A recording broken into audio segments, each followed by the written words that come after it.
자, 저희 청년부에서 계속 하던 설교가 있어요. 트렌드 코리아 2022라는 책을 가지고 그 책으로 2022년도의 트렌드를 언급하면서 이제 성경 말씀을 나누는 시간을 보내고 있습니다. 지금까지 총 3번을 지났고요. 오늘이 4번째인데 제일 첫 번째는 나노 사회라는 것을 우리가 살펴봤습니다. 나노 사회가 뭐냐? 공동체가 개개인으로 흩어진다는 거예요. 조각조각 흩어진다. 나노라는 것은 아주 작은 단위인데 공동체가 개인으로 아주 작은 단위 나노로 조각조각 부서져서 모래알 마냥 다 흩어진다는 거예요. 우리가 살아가는 세상이 그렇다는 겁니다. 그런 세상에 성경 말씀을 읽었던 게 내 이웃을 내 자신같이 사랑하라.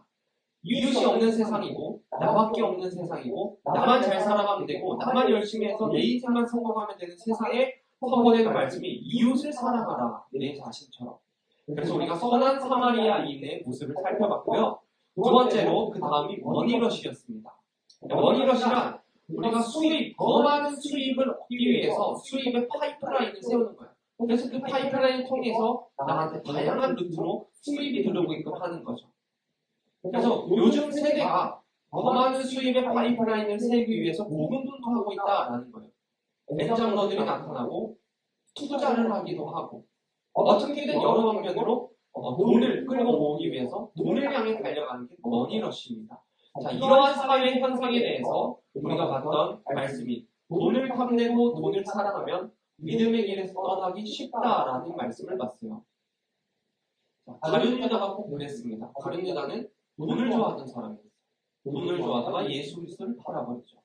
자, 그리고 세 번째, 득템력이 있는데 이 득템력은 경제적인 부가 있지만 돈이 있지만 살 수 없는 희소성이 있는 희귀한 것들을 득템할 수 있는 능력이에요. 그렇기 때문에 우리는 좋은 가방을 득템하기도 하고 희소성이 있는 가치 있는 그런 경험을 득템하기도 합니다. 자, 그런데 이 득템력을 세상 살아가는데 나의 행복과 나의 즐거움을 추구하는데 사용하는 것을 넘어서 영적인 것을 득템하는데 우리가 힘을 키워야 된다라고 이야기했어요. 하나님을 득템하기 위해서 그리고 하나님과 함께하는 하나님을 만나는 경험을 득템하기 위해서. 그래서 나는 인물들이 베드로와 요한 내게 은과 금은 없지만 나한테 있는 나사렛 예수 그리스도를 너한테 줄 테니 일어나 걸으라 하니까 일어나 걸었다는 거예요. 베드로와 요한에게 나사렛 예수를 득템하지 않았다면 이들은 사람을 살릴 수도 없고 자기들도 살 수 없었겠죠. 자, 이렇게 세 가지를 봤습니다. 자, 여러분들에게 질문 하나 해볼게요. 숙소를 가는데 여행을 가서 숙소를 잡는데 총 세 가지 뷰를 여러분들한테 제시해볼게요. 어떤 게 제일 좋은지 한번 손 들어보세요. 자, 리버뷰나 바다뷰 첫 번째, 두 번째 마운틴뷰, 산뷰, 그리고 세 번째 시티뷰. 자, 여러분들이면 어떤 뷰에서 머물겠나요? 첫 번째, 저는 리버뷰나 바다뷰를 머물겠습니다. 한번 손 들어보세요. 오, 엄청 많네요. 저는 울산에 살아서 리버뷰 재미없어요. 바다뷰도 재미없어요. 눈 딱 돌리면 바다뷰였어요. 재밌는 이야기 하나 하면 중학교 때 학교에서 공부를 하고 있으면은 또 하는 소리가 들려요. 백고동 소리가 들리는 거예요. 옆에 딱 쳐다보면은 이제 바다예요. 제주도 많이 못할 수 있지만 어쨌든 울산도 바다와 가까워서 자, 바다뷰 이건 나는 마운틴뷰, 산뷰가 좋다. 오, 한 명. 자, 나는 시티뷰, 도시뷰가 좋다. 오, 좋아요. 자, 바다도 있고 산도 있고 시티도 있으면 얼마나 좋겠습니까? 자, 보통 여행을 할 때 숙소도 중요하게 그 숙소의 그 청경 상태나 그 관리되어 있는 깨끗한 정도도 중요하게 생각하지만 보통 뷰가 어떤가를 많이 찾아봅니다. 뷰가 좋은 숙소는 값이 올라가요. 예전에 저도 시티뷰나 리버뷰나에 따라서 리버뷰가 값이 더 많이 올라갑니다. 좋은 뷰, 멋진 숙소, 멋진 야경이 있는 곳을 우리가 선택합니다. 근데 요즘에 또 뜨고 있는 또 뷰가 따로 있어요. 라이스필드 뷰라는 것입니다. 혹시 들어보셨나요? 라이스필드 뷰. 라이스필드 뷰라는 것이 뜨는데 안젤리나 졸리 영화 배우 아시죠? 이 사람이 영화를 찍기 위해서 캄보디아 시에립이라는 곳에 가서 폰바이탕 프리미엄 리조트라는 곳에 갔대요. 근데 거기 갔는데 너무 좋으니까 영화 촬영이 다 끝나고 나서 가족들을 불러서 그곳에 엄청 오랫동안 더 머물다가 갔다고 합니다. 근데 여기는 녹색마을이라는 뜻의 홍마이탕 리조트인데 뷰가 좀 특이해요. 바다도 없고 산도 없고 폭포도 없어요. 이 뷰는 이제 논에서 소가 쟁기질하고 있는 라이스필드 뷰라고 이야기를 하더라고요. 라이스필드 뷰. 쉽게 말하면 다 논뷰예요, 논뷰. 요즘에 논뷰가 많이 뜨고 있습니다. 바쁘고 정신없는 일을 마치고 피곤한 일을 마치고 나서 화려한 도시의 불빛과 야경보다는 평화롭고 한산한 논을 바라보면서 휴식을 즐기는 것이 훨씬 좋다라는 이야기예요. 한국에서도 논바뷰가 되게 많이 유행하고 있어요. 인스타 들어가서 샵 논뷰 이렇게 치면 아마 나올 거예요. 자, 오늘은 이라는 유튜버가 있습니다. 이 사람이 서울 역세권 전셋집을 포기하고 전북 김제 벼세권 시골집을 마련하고 거기서 자신의 일상을 살아가는 영상을 담아냈는데 개설한 지 1년 만에 30만 명이 구독을 합니다. 4,500만 원짜리 폐가를 샀습니다. 폐가를 사서 그 폐가를 리모델링해서 살아가는 거예요. 자, 때로는 평범한 일상마저 버겁게 느껴지는 도시인들에게 촌이란 따분함을 넘어서 여유로움을 줍니다. 불편함을 무릅쓴 날것의 경험, 뭔가 갖춰져 있지 않은 날것 자연 그대로의 경험은 도시인들에게는 매력적인 공간으로 다가와요. 도시적 생활이 일상이 된 오늘날 시골은 비일상적 그리고 낭만의 공간이자 나만의 특별한 아지트가 되고 있습니다. 시골살이는 노년에나 어울리는 또는 은둔이나 고립하는 그런 공간이 아니라 남녀노소 모두에게 필요한 재충전의 공간으로 자리 잡고 있습니다. 그래서 지금은 촌스러움이 힙해지는 시대입니다. 촌스러운 게 멋있어지는 시대고 촌스러운 게 느낌이 있어지는 시대가 되었다는 겁니다. 더 이상 시골은 시대에 뒤떨어진 그런 공간이 아니라는 거예요. 자, 트렌드 코리아 2022에서 네 번째로 제시하는 키워드는 러스틱 라이프입니다. 러스틱 라이프. 러스틱이란 시골 풍의 소박한, 투박한이라는 의미를 갖고 있어요. 즉 러스틱 라이프가 뭐냐? 날것의 자연과 시골 고유의 매력을 즐기면서 도시 생활의 여유와 편안함을 부여하는 시골향 라이프 스타일. 쉽게 말하면 도시에 살고 있으면서 시골을 향해서 왔다 갔다 하는 라이프 스타일을 러스틱 라이프라고 이야기한다는 겁니다. 그러니까 쭉 도시만 사는 게 아니라 이따금씩 정기적으로 시골에 계속 내려가는 삶, 시골을 찾는 삶, 시골을 방문하는 삶을 러스틱 라이프라고 합니다. 그러니까 이 러스틱 라이프를 즐기는 데는 네 가지 단계가 있다는데 빠르게 한번 이야기를 해볼게요. 여러분들은 아마 첫 번째 단계에 해당할 것 같아요. 잠시 떠나는 거예요. 도시를 잠시 떠나서 시골로 여행 가는 거예요. 시골 여행 가보신 분? 시골 여행 별로 안 가봤어요, 여러분? 시골 여행 한번 가보세요. 요즘 트렌드가 다 시골로 여행 가는데 여러분들 어디로 롯데월드 가고 있어요, 에버랜드 가고 있어요. 그런데도 좋지만 여러분들 어려서 도시에 가는 게 좋을 수도 있어요. 나이가 들다 보면은 도시보다는 시골이 좋아져요. 여러분들 공감이 안 되는 분. 시골에서만 느낄 수 있는 경험을 찾아서 많은 사람들이 떠나고 있습니다. 한 번은 전남 담양으로 여행한 적이 있어요. 그때 잡았던 펜션 이름이 정자가 있는 우리 한옥 펜션이에요. 근데 그 한옥 펜션에서 먹었는데 그렇게 좋더라고요. 왜 좋은가 생각을 해보니까 날것 그대로의 공간에서 만들어진 소리 하나 없이 기계 소리 하나 없이 자연의 소리, 자연의 바람, 자연의 향기로 가득해서 좋았지 않을까 싶어요. ASMR을 듣는데 이어폰으로 듣는 게 아니라 스피커로 듣는 게 아니라 천연 ASMR을 들으니까 좋았던 것 같아요. 요즘 젊은이 사이즈에서는 촌캉스, 호캉스가 유행하고 있어요. 자, 이 러스틱한 여행, 시골풍의 여행은 숙소 고르기뿐만이 아닙니다. 제주도 관광공사에서 이만한 어쨌든 큰 한 장짜리 관광지도를 우편으로 무료 배송한다고 이야기한 적이 있어요. 자, 이 종이지도를 누가 신청할까 싶어서 별로 제작을 안 했나 봐요. 그런데 신청자가 6,500명이었어요. 생각보다 너무 많은 사람이 이 종이지도를 신청을 해서 거기 있는 모든 직원이 그 업무에만 매달렸는데도 계속 늦어졌다 하더라고요. 나의 위치를 실시간으로 찾아주는 GPS를 우리가 너무나도 편안하게 쓰고 있고 길을 안내해주는 내비게이션의 음성에 익숙한 우리가 그 시대를 살고 있는데 종이지도 한 장 들고 떠나는 여행은 불편하지만 우리에게 신선함을 준다라는 거예요. 옛날에야 종이지도 꺼내가지고 하나하나 찾아보면서 어렵게 갔지만 지금은 너무 현대화되었고 도시화되었기 때문에 오히려 이 종이지도 옛것, 이 투박한 것 이것이 우리들에게 신선함을 준다는 거예요. 사람들이 그런 데 몰린다는 겁니다.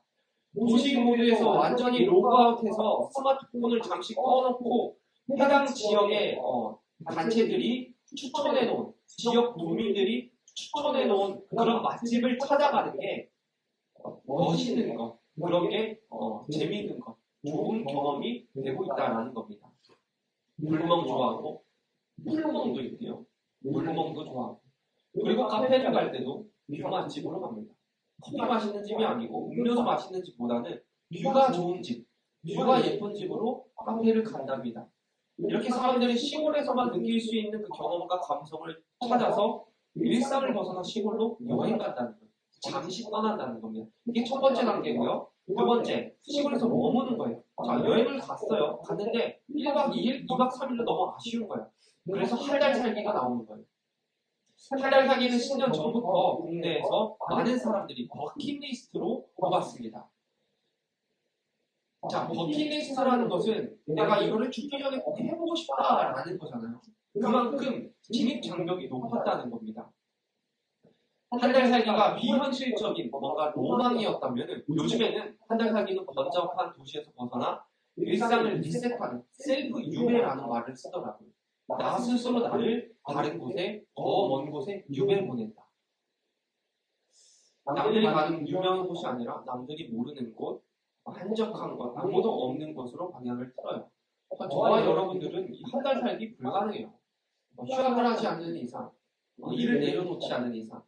그래서 이런 사람들이 보름 살기, 열흘 살기를 하고 있다라고 이야기를 하더라고요. 또한 원격 근무가 되면서 내일 일상을 지키면서 러스틱 라이프를 살아갈 수 있는 시대가 왔다. 서울시 교육청과 전라남도 교육청이 협약을 맺고 진행하는 흙을 밟는 도시 아이들 농촌 유학 프로젝트가 있었습니다. 농촌으로 유학하는 거예요. 서울 아이들이 전라남도로 농촌 유학 가는 거예요. 60명 아이들이 작은 시골 학교 가서 한두 학기를 보내다 오는 거예요. 자, 부모님들 입장에서는 이제 작은 시골 학교이기 때문에 대면 수업이 가능해서 학교 생활에 걱정하는 부모님들은 다 신청을 하는 겁니다. 그리고 아이들은 학원 갔다, 학교 갔다가 친구들이랑 놀았다가 하는 그 도시 생활에 있던 아이들이 이제 자연으로 나가서 마음껏 뛰놀고 자연 속에서 힐링하는, 배우는 그런 좋은 기회를 삼았다라는 거예요. 사람들이 시골에서만 느낄 수 있는 그 감성을 잠깐 넘어 일상으로 살아보기 위해서 시골에 머뭅니다. 두 번째 단계가 시골에 머무는 거예요. 세 번째는 잠깐 가거나 한 달 갔는데 그러고 돌아오는 이들도 있지만 아예 그곳에 사는 사람도 있어요. 휴가를 여간 머무르는 사람들이 있어요. 2020년에 한 설문조사에서 도시민 응답자 도시 사람 1,500명 중에 41%가 귀촌, 귀농할 의향이 있다라고 이야기합니다. 귀촌 귀향해야 되는데 중요한 것은 자녀 교육 문제는 어떻게 할 거고 대인관계 어떻게 할 거고 문화생활은 어떻게 할 건가 이런 문제들 때문에 쉽지 않아요. 그렇기 때문에 사람들은 내가 도시에 살고 있지만 시골로 완전히 이사를 하는 것 대신에 도시에 살고 있으면서 시골에서 자그마한 집을 지어서 두 가지 듀얼 라이프를 살아간다. 그런 사람들이 되게 많아졌어요. 자, 이 듀얼 라이프는 옛날에는 부유한 사람들, 돈 많은 사람들이나 하는 거였어요.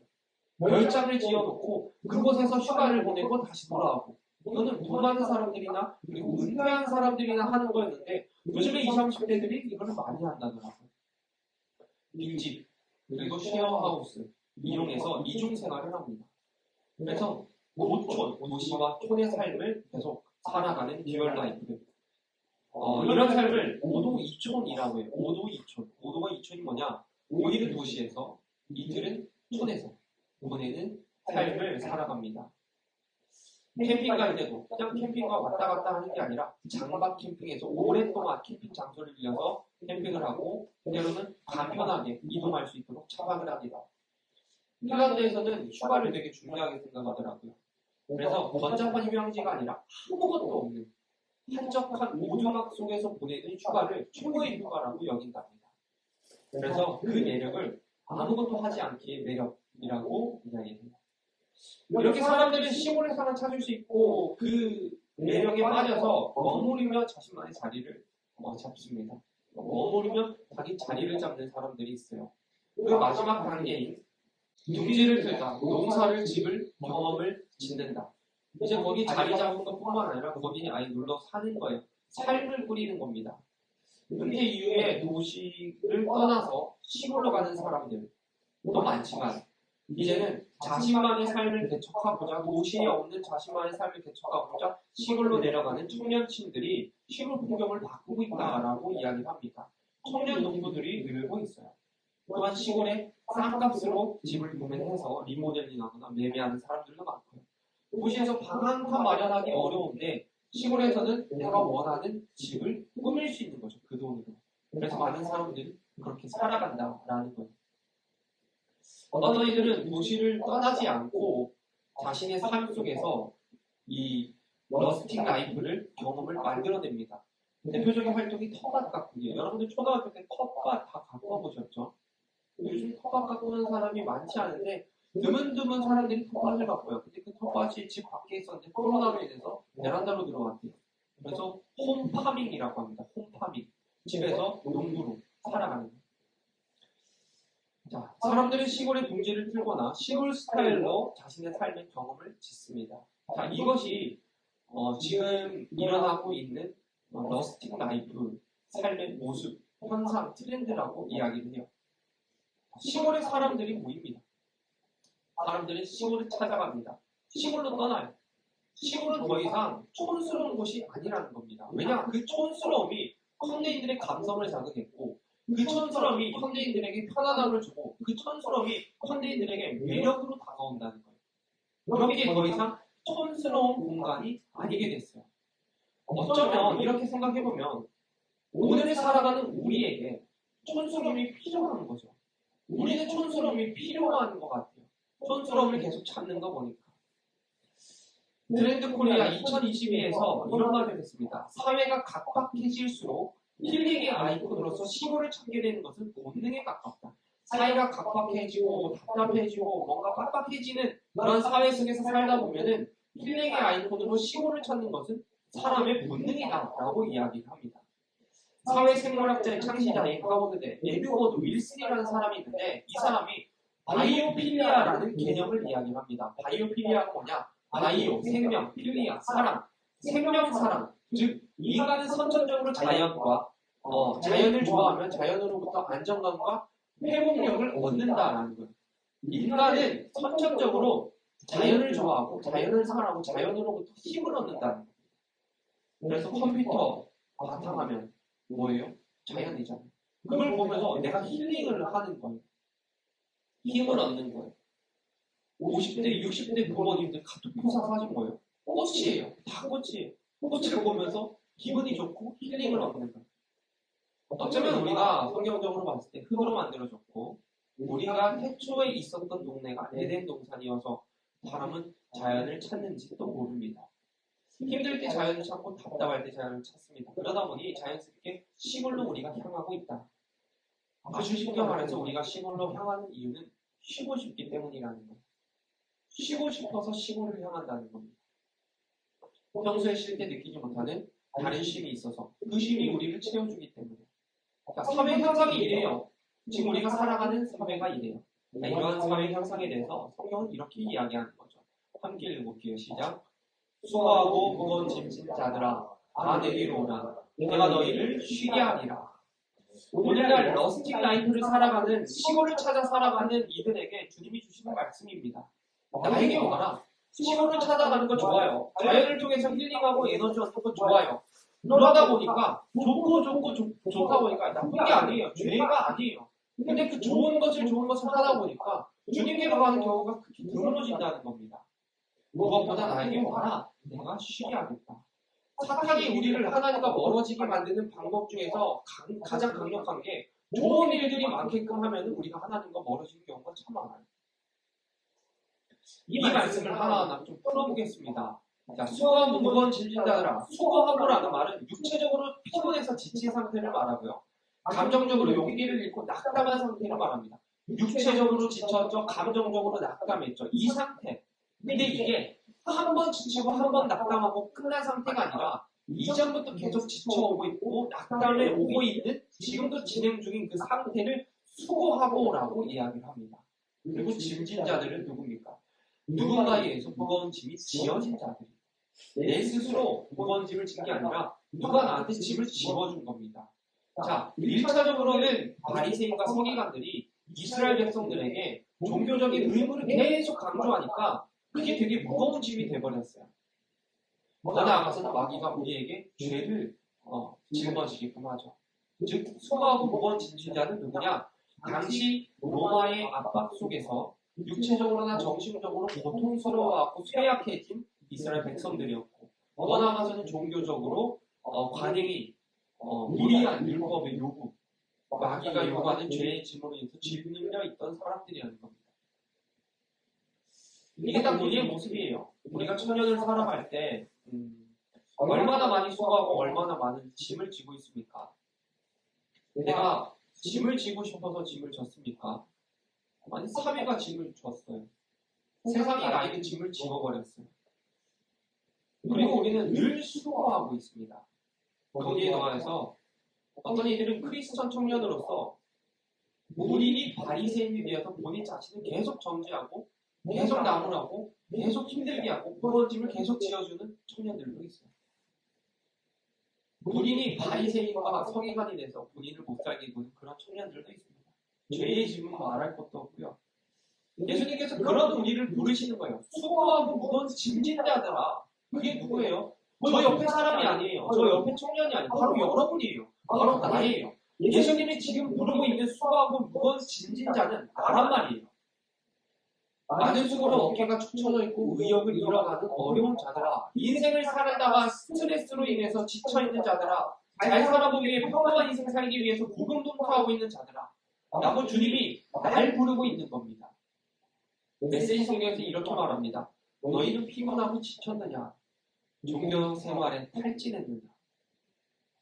혹시 여러분이 내가 수고하고 지쳤다구나. 주님이 말씀하시는 수고하고 무거운 짐진 자가 나구나라는 생각이 든다면 주님을 쳐다보는 거예요. 부르신 주님을 쳐다보는 겁니다.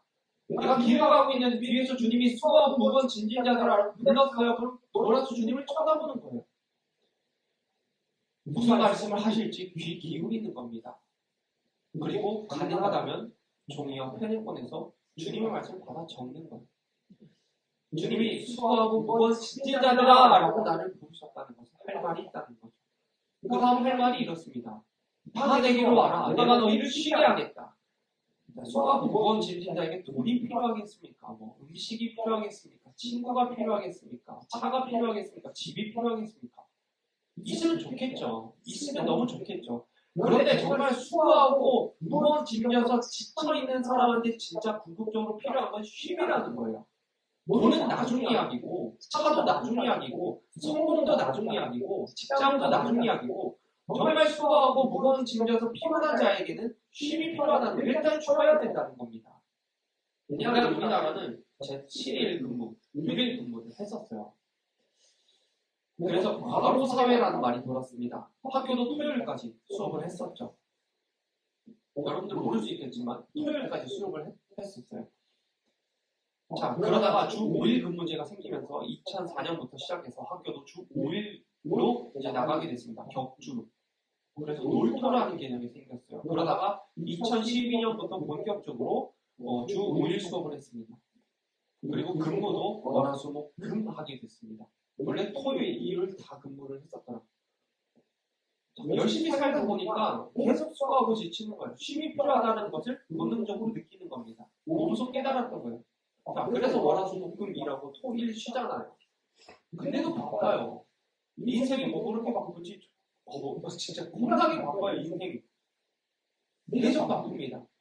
슬로우 영성이라는 책이 있는데 그 책의 저자 존 마크 코먼은 이런 말을 했습니다. 뉴욕 증권 투자자나 응급실 담당 의사에게만 나타났던 현상이 이제 대부분 사람들에게 현실이 되었다.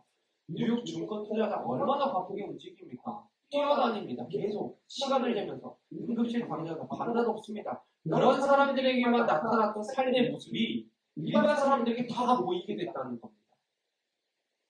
자, 이런 이야기를 하면서 현대인들의 탈진해서 살아가는 것을 좀 지적한 바 있습니다. 여러분, 예수님은 자신이 있는 거예요. 수고하고 무거운 짐진 자들아 라고 불러놓고 하시는 말씀 다 나한테 와라. 싹 다 불러모읍니다. 세상 수고 많이 하는 사람, 세상 무거운 짐진 사람 다 불러모으십니다. 그리하는 이야기가 내가 너희들을 쉬게 해줄게. 쉬게 한다라는 것은 영적으로 휴식을 취하게 해주겠다, 안식하겠다, 원기를 돋게 해주겠다라는 의미입니다. 종교 생활로 무거운 짐진 자들에게, 일상생활에서 힘들고 지쳐있는 자들에게 수고해서 탈진한 이들을 회복시키고 힘을 주시고 쉬게 해주겠다는 주님의 초청입니다. 이건 쪼대예요. 메시지 성경에서는 이렇게 이야기합니다. 나와 함께 길을 나서면 너희의 삶은 회복될 것이다. 수고하고 무거운 짐진 자라 다 내게로 와라. 내가 너희를 쉬게 하겠다. 이 말이 나와 함께 길을 걷는다면 너희들의 삶은 회복될 것이다. 그러니까 내게로 와라. 나랑 함께 걷자. 그러면 너희들은 삶은 회복될 것이다. 여러분 혹시 주님께서 말씀하신 대로 내게로 오라라는 이 말씀을 듣고 여러분들이 주님께로 간다면 여러분들의 수고, 여러분들의 무거운 짐을 주님께서 지어주시고 해결해 주시고 쉬게 해주신다는 이야기입니다. 이게 우리가 바라던 초청이지 않을까요? 수고하는 인생 가운데 수고를 덜하고 싶고 무거운 짐을 좀 내려놓고 자유롭고 싶고 주님이 오늘 우리를 이렇게 초청하시는 거예요. 수고하고 무거운 짐 졌냐? 내게로 와라. 초청이에요. 초청. 내게로 와라고 했을 때 우리가 할 일은 가는 겁니다. 너는 마음이 오묘하고 겸손하니 나의 멍에를 메고 내게 배우라. 그리하면 너희 마음이 쉼을 얻을 것이고 이는 내 멍에는 쉽고 내 명에는 가볍다. 오묘하다는 것은 친절하고 너그러운 태도를 말하고 겸손하다는 것은 일부러 자기 자신을 낮추는 마음 자세를 말합니다. 주님께서 여러분들을 불렀을 때 여러분들을 대하는 모습이 친절하고 너그럽고 자신을 낮추면서 우리를 대하신다. 그리고 하신 이야기가 나의 멍에를 메고 내게 배우라. 그렇게 하면 우리 마음이 쉼을 얻는데요. 멍에란 이런 겁니다. 밭을 갈기 위해서 소나 말의 목에다가 나무 막대기 하나 올려놓고 걸어놓고 저 가운데에다가 전기를 그리고 가운데에다가 농기구를 다는 거예요. 그리고 끌고 가면서 밭을 매는 겁니다. 여러분 얼마나 어이없는 제안입니까? 수고하고 무거운 짐진 자 다 내게로 와라. 내가 너희를 쉬게 하겠다 해서 가는데 목에다가 멍에를 매는 거예요. 쉬게 해준다면서 멍에를 지라고 이야기를 하셔요.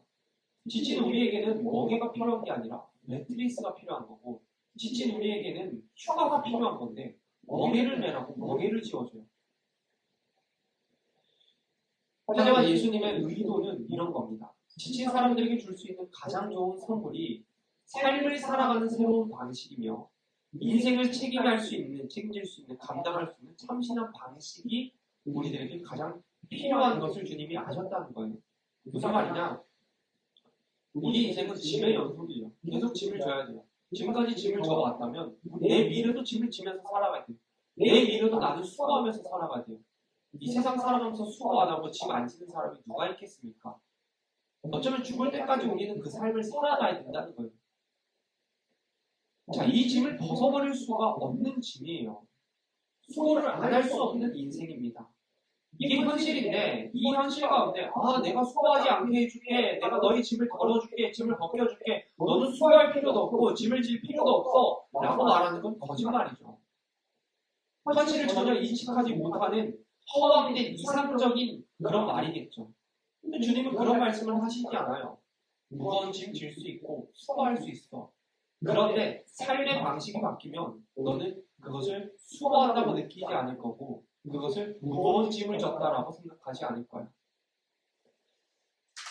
그렇게 주님은 고피가 아니라 편안하고 쉽게 지고 갈 수 있는 장비를 우리에게 주시는 거예요. 우리가 인생을, 삶을 도피하고 피해버리려고 그렇게 이끄는 게 아니라 어차피 살아가야 될 인생 가운데 쉽고 편안하게 질 수 있는 멍에를 우리에게 주신다라는 이야기입니다. 메시지 성경으로 읽어보면 이렇습니다. 내가 너희에게 제대로 쉬는 방법을 가르쳐주겠다. 이게 기대되지 않아요. 내가 너희들에게 잘 쉴 수 있는, 제대로 쉴 수 있는 방법을 가르쳐주겠다.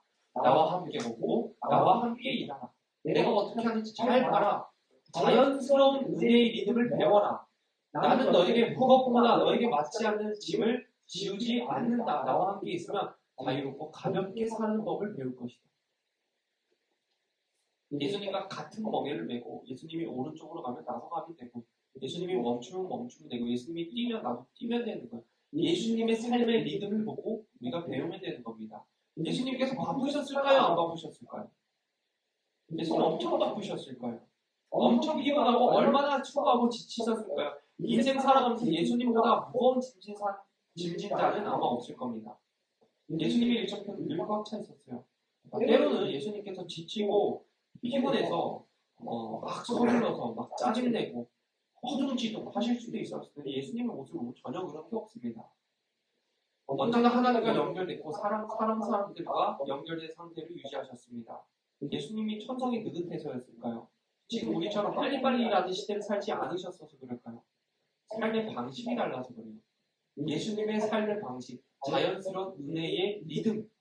예수님은 그 리듬이 있었기 때문에 예수님은 그 삶 가운데서 자유롭고 가볍게 사는 법을 살아갈 수 있었다라는 겁니다. 여러분 수학하고 무거운 짐졌을 때 시골을 찾아 떠나는 삶, 여기는 시골을 많이 찾아 떠나지 않기에 시골 말고 다른 곳을 여러분들이 쉴 수 있는 안식을 얻을 수 있는 다른 곳을 찾아 떠나는 삶 얼마나 좋습니까? 그렇게 쉬다 보면 활력이 나잖아요. 힘이 나잖아요. 저도 그런 게 너무 필요해요. 어떤 대학교 이제 교수가 전 세계 2만 명의 그리스도인들을 대상으로 성장을 방해하는 걸림돌이 무엇인가 그 조사한 결과가 있는데 바쁘니 영적 성장을 방해하세요. 바쁘니. 여러분들 바쁘면 영적으로 성장할 수가 없어요. 바쁘면 하나님과 가까워질 수도 없어요. 그리고 목사들의 바쁨에 대해서 이야기를 하는데 변호사 및 의사들과 동급으로 진단을 했다는 거예요. 목사님들의 바쁨 정도가 변호사나 의사와 동급으로 바쁘대요. 저는 제 인생이 그렇게까지 바쁜지 아직 잘 모르겠어요. 나이가 들면 더 바쁠 수 있겠죠. 어쩐지 이런 진단이 나올 만하다 싶어요. 지금 시작한 지 얼마 안 된 목사인데도 바쁘다라고 인생이 느껴지는데 날마다 하는 생각이 저도 촌으로 가고 싶고 핸드폰이 안 되는 곳으로 떠나고 싶고 사람이 없는 곳으로 자연만 있는 곳으로 이런 곳으로 떠나고 싶다는 생각을 많이 합니다. 근데 현실적으로 촌으로 가는 건 잠깐이고 어떤 삶을 살고 우리는 수고하지 않을 수 없고 짐을 지지 않을 수 없다는 거예요. 그렇기에 예수님께서 말씀하신 내가 제대로 쉴 수 있는 방법을 너에게 알려줄게라는 오늘의 말씀을 우리가 귀담아 들어야 되는 겁니다. 어쨌든 우리는 수고할 텐데 무거운 짐을 질 텐데 그러면 제대로 쉬어야 되잖아요. 그 제대로 쉬는 방법을 주님이 말씀하시는 거잖아요. 자, 제대로 쉬는 방법 요약하면 이렇습니다. 예수님의 자연스러운 은혜의 리듬 배우기. 이게 제대로 쉬는 방법이에요. 예수님과 같이 살아가면서 예수님은 그때 어떻게 하셨는지, 어떤 마음을 품으셨는지, 어떻게 대처하셨는지, 어떤 삶을 살아가셨는지, 기도는 언제 하셨고, 언제 말씀을 선포하셨고, 언제 쉬셨고, 이런 은혜의 리듬을 배우는 거예요. 그리고 두 번째로, 그 리듬 배우는 상황 속에서 예수님께 자유롭고 가볍게 살아가는 법 배우고. 이 법은 지금 오늘 말씀에 나와 있지 않아요. 언급하지 않아요. 그러면 예수님께 배우는 거예요. 예수님을 찾아가서 배우는 거예요. 여러분들이 인생을 살아가면서 제대로 쉬고 싶으면, 참된 쉼을 얻고 싶으면, 그러면 예수님께 찾아가서 배우는 거예요. 이 얘기만 하고 마치겠습니다. 저는 배움에 대한 열정이 되게 강한 사람이에요. 제가 군대에 있을 때 심리학 책 하나를 읽었는데 그 책이 너무 좋더라고요. 너무 많은 도전이 되더라고요. 근데 나는 2등병. 언제 나갈지 몰라. 그래서 이 심리학 책을 읽다가 책의 저자 이메일이 있더라고요. 그리고 사이버 지식정보방 싸지방에 가서 컴퓨터를 켜고 이메일을 보냈습니다. 안녕하세요 교수님. 저는 지금 어디에서 근무하고 있는 육군 병사 이등병 누구입니다. 저는 이런 대학을 나왔고 이런 꿈을 꾸고 있습니다. 그런데 제가 교수님의 책을 읽다가 너무 큰 감동을 받아서 교수님께 메일을 씁니다. 혹시 제가 나가면 저를 한번 만나 주실 수 있나요? 혹시 제가 휴가를 나가서 저녁을 하든지 교수님을 찾아가면 교수님한테 한번 배울 수 있나요? 라고 메일을 보냈어요. 갑자기 왔을 것 같아요? 안 왔을 것 같아요? 안 왔을 것 같아요? 갑자기 왔어요. 교수님이 얘기하더라고요. 휴가 나오면 찾아오세요. 아무 인맥도 없는 저였는데 그분께 배우고 싶다는 마음이 드니까 메일을 보내게 됐고 내 진심이 그분한테 전달이 되니까 그분이 저를 부르더라고요. 나중에는 생각이 달라져서 안 갔어요. 다른 쪽으로 생각이 많이 들었어요. 저는 항상 이렇게 배우려고 노력을 많이 했습니다. 한 번은 인터넷에서 아주 좋은 영상이 있더라고요. 삼성에서 만들었던 것 같아요. 근데 이 영상이 너무 좋은데 이 영상 안에 설문지가 있는데 그 설문지를 받고 싶은 거예요. 아무리 봐도 모르겠어요. 어떻게 해요? 그래서 삼성에 무턱대고 전화했어요. 제가 몇 년 뒤에 게시한 영상을 봤는데 이 영상 프로젝트가 너무 좋더라. 그래서 이 영상에 대한 정보를 받을 수 있냐? 라고 말하니까 이 영상을 만들었던 사람과 통화 연결이 됐어요. 그래서 그분께 이야기를 했죠.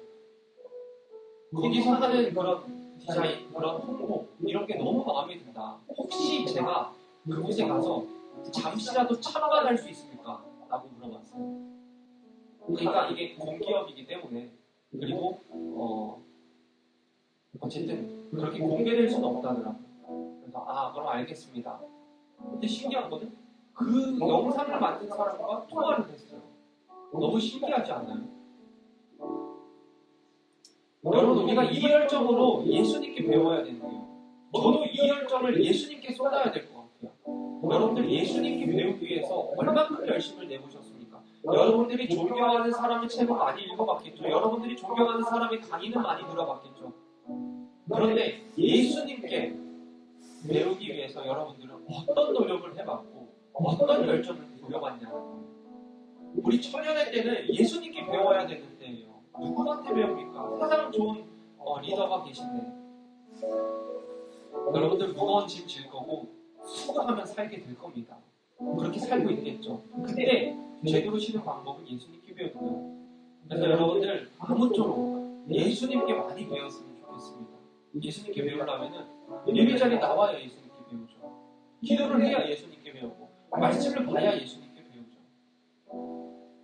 여러분 모두가 예수님께 배우는 은혜의 리듬도 배우고 자유롭고 가볍고 쉽게 살아가는 법도 예수님께 배우는 우리 청년들 되기를 축복합니다. 이 시간 함께 기도할게요.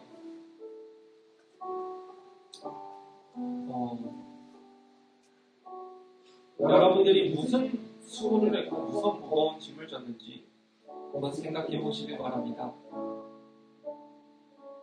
그리고 그 무거운 짐을 벗어던지기를 기도하는 것보다 주님께 자연스러운 은혜의 리듬을 배우게 하시고 자유롭고 가볍게 살아가는 방법을 배울 수 있도록 주님을 찾을 수 있도록 주님이 인도해달라고 내가 오늘부터 주님께 배우겠습니다.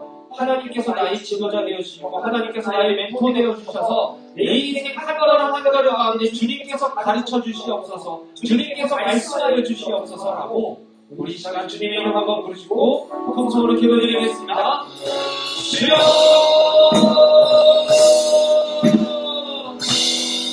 하나님 아버지 감사합니다. 하나님 내가 수고하고 책임자입니다. 하나님 하나님 수고를 하고 싶고 무언지를 벗어내고 싶어서 세상을 찾아갔습니다. 주님으로 찾아갔습니다.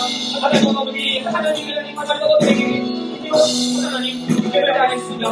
그러나 오늘 말씀에서 주님의 말씀하셨습니다. 수고하고 무거운 짐을 자들은 아기로 나가게 주시기 합니다. 하나님 아버지 주님의 나를 부르셨사오니 주님께 원합니다. 주님께 부르시옵소서. 하나님 아버지 주님의 말씀으로 주님의 교회를 하시옵소서. 하나님 아버지 하나님께서 살아가는 법을 배우시는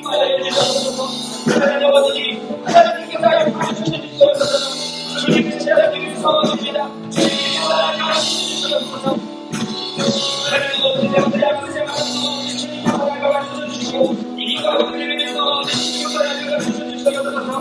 하나님과 우리 친구들 내가 소망하는 주님과 하나님을 가르쳐주시옵소서. 하나님의 영광의 신령하는 주님에게 소망합니다. 주님의 거룩한 신령하는 주님에게 소망합니다. 하나님 아버지 가르쳐주시옵소서. 내가 그들을 내가 마음의 문을 드리겠습니다. 하나님 아버지 가르쳐주시옵소서. 주님의